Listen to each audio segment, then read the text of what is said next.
thank you everyone for staying and taking some time. Feel free to stretch, get up, and move around a little bit because I want you to be able to feel good while you're here. So I just wanted to go through some of the tools that I think would be really important to, in a good segue from adding on to what Keith was mentioning. What we tried to do at MAPC was compile a lot of the information that has been put forward over the past several years. There's been really amazing information put out there by the Charles River Watershed, Coastal Zone Management, a lot of folks here in this room with regard to drainage fees and the concept of utilities. We took all of that information, we worked very carefully with a number of folks. We put together an advisory committee, which a lot of you here in the room were a part of, and we wanted to find a way to create a tool where communities could really put this in place, put the concept of fees in place, and could do it on their own and maybe with the minimum help of consultants, and really just move forward on this funding mechanism because it's critically important as shown here. We've all heard about the MS4 requirements, and we just did a quick chart of the items that in yellow are those that you will have more stringent requirements of. And we've talked a little bit about this in other working groups, so I won't go into too much detail. And I won't talk about these other alternatives too much. I think that a lot of folks here have been working with these funding mechanisms, and they just, they're not getting you as far as you need to go. So the utility concept, not so different than water infrastructure, and we're really just trying to bring that point home to our communities to get them to have an understanding that this is another service that you all work very hard to provide to your communities, and they need to be a part of that. So our focus was on what we're calling a drainage fee, and that's what the majority of this, we're calling it a toolkit, a starter kit for some communities who really are starting from square one. Basically, it's an online kit that involves a number of different levels of detail, a lot of different chapters. You can go to very specific areas of the kit if you're a little bit more advanced and you're already into thinking about rates, or if you're really just starting out with the education piece. But we did have a lot of discussion with the advisor group saying, yes, this is definitely possible. And there's been a number of innovative communities here in the room that you'll hear from that have gone this far. Obviously, we talked a lot, Keith and Chris both talked a lot about these types of benefits. So the purpose here of our work, as I mentioned, is to really try and get a handle on, educating the communities about this is a critical long-term funding need. As we've talked a lot about water infrastructure in general, and we worked with a number of folks on the water infrastructure finance bill that had been put forth, this is not going away, and actually the costs are increasing, and as everybody is aware of, there's a lot of aged infrastructure that really needs to be addressed.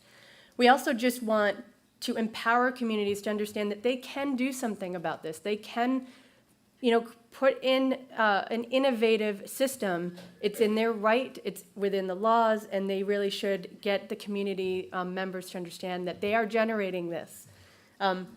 So our overarching premise is that this is a public service that everybody creates the stormwater problem in terms of how much impervious is on their properties, and this is a very minor. I really love what Keith had showed at the end about the service, that type of program, because that's the one piece that we're still looking into to have that customer service.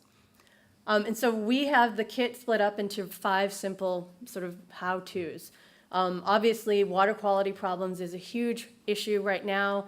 There's a lot of folks here that are part of a watershed that has a total maximum daily load requirement. So as mentioned, there's going to be real focus on the type of water quality impairment that you have within this new permit.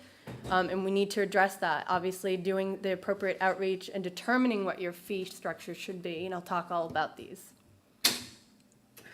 So this is just a quick chart that we've put together. It's part of what we also have as part of this kit is a workbook, if you will, which is a huge series of different tabs within a very simple Excel program to talk about what your current expenditures are, what the new expenditures will be with all of the elements of the MS4 permit, what the rate structure could be, how that could be calculated, and I'll get into a little more detail, and also what your credit system could be, so you have it all in one place, you have your financial information in one place, and that worksheet is available on our webpage. Obviously, management needs, as has been mentioned before, I won't go into too much detail, but as I think Keith alluded, there's a program that needs to be built, because right now, your Department of Public Works or town engineer are the ones that are really out there doing this, and maybe they have 1 or 2 staff members available. You're going to need more than that, because you're going to need the real mapping capability. Maybe you don't have a GIS analyst on staff. So thinking about expanding that program.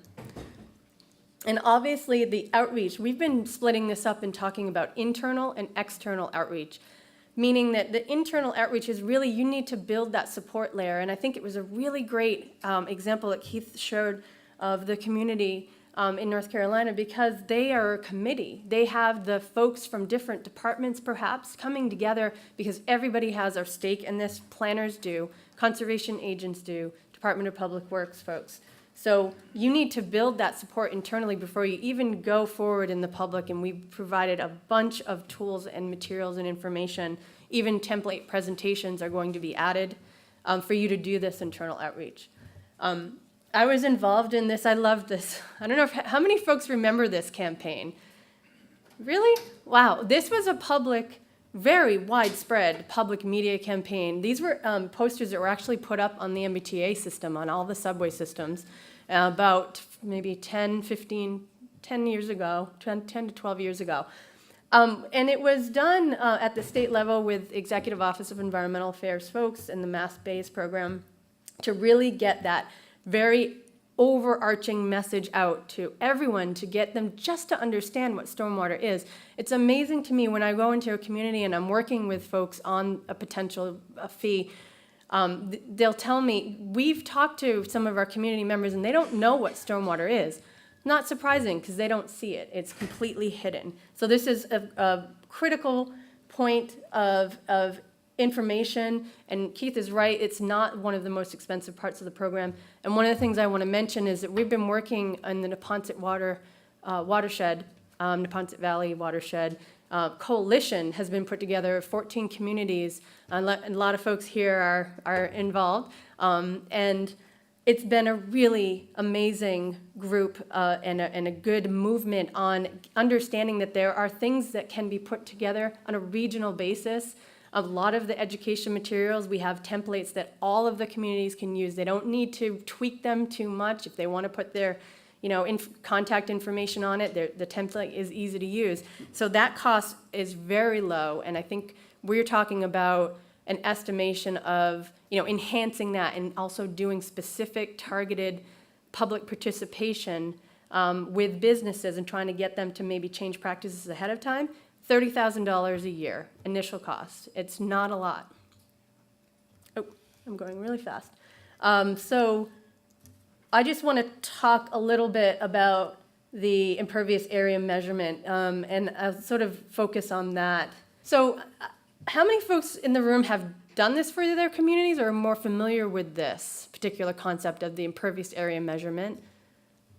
Okay, because I don't want to get in too much detail if you've done it, but essentially what we are promoting, and we have the data available, we have a data services staff that is here to help communities go through this if you don't have an on-call or even full-time GIS analyst, to look at basically two things, looking at parcel-specific layers of data, spatial analysis, and the impervious area spatial layer, which also is provided at the state level.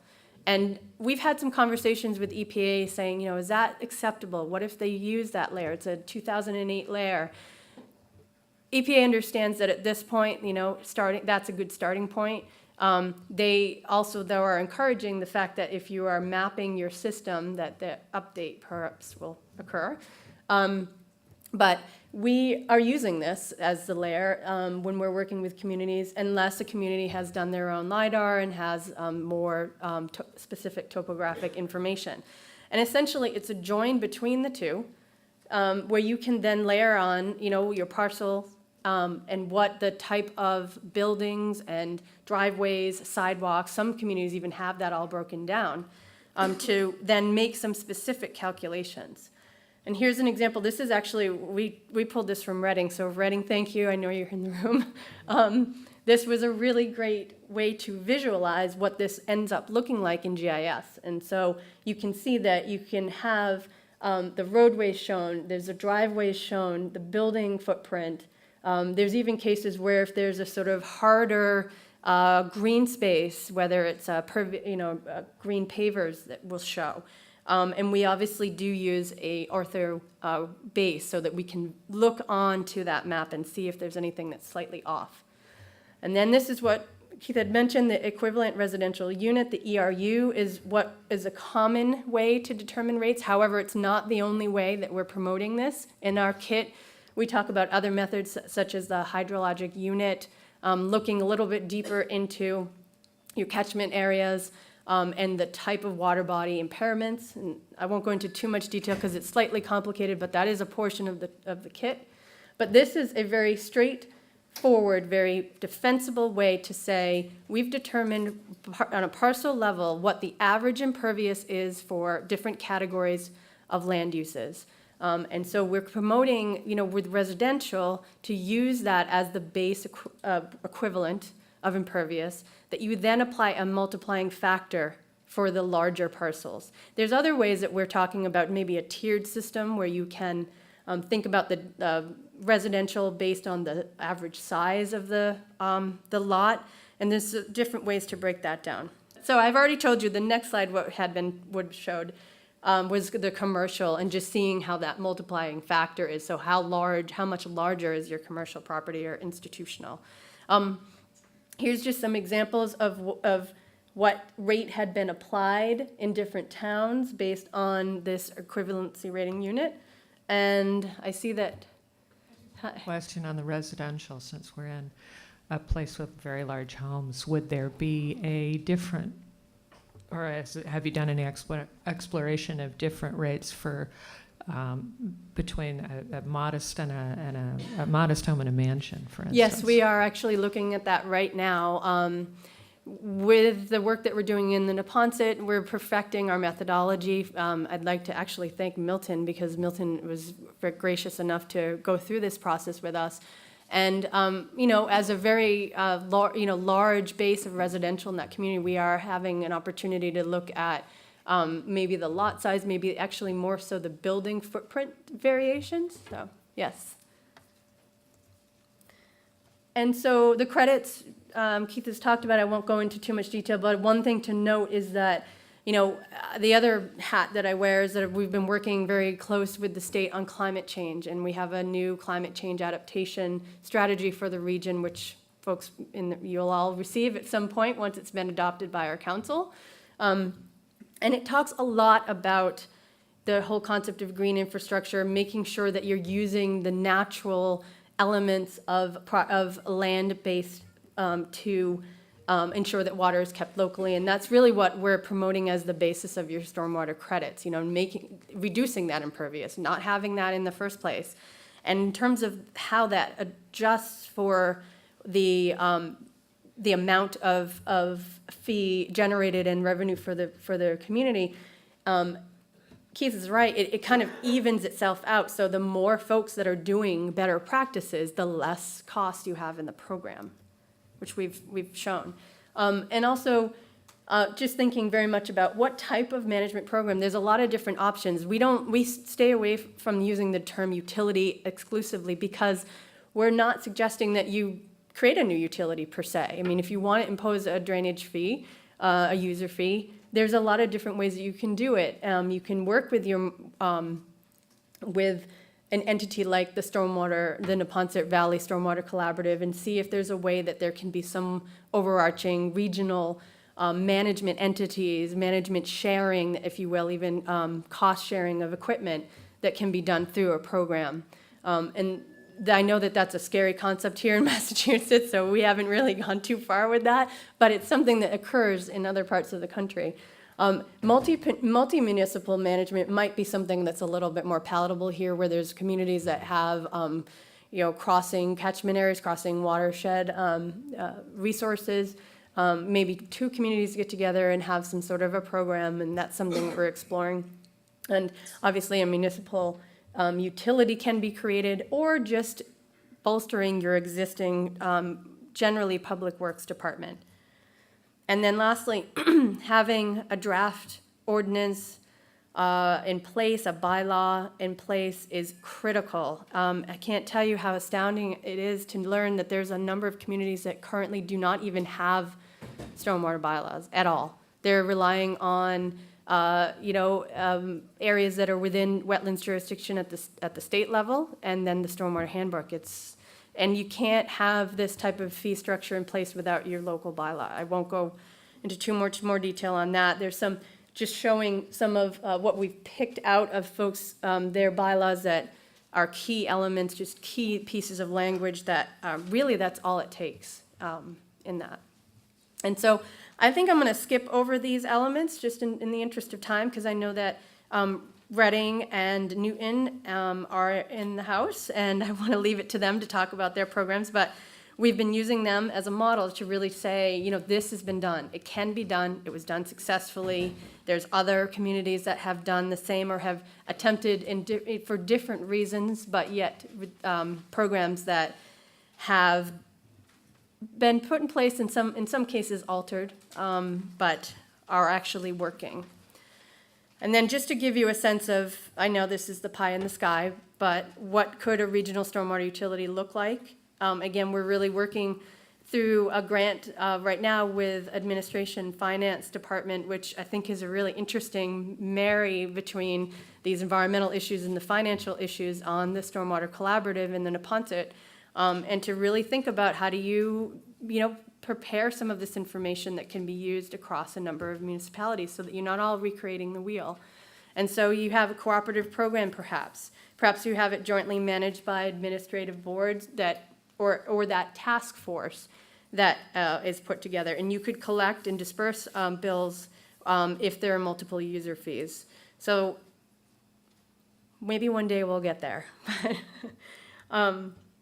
So I wanted to go fast. Hopefully it wasn't too fast in the interest of time to keep people here not too much longer.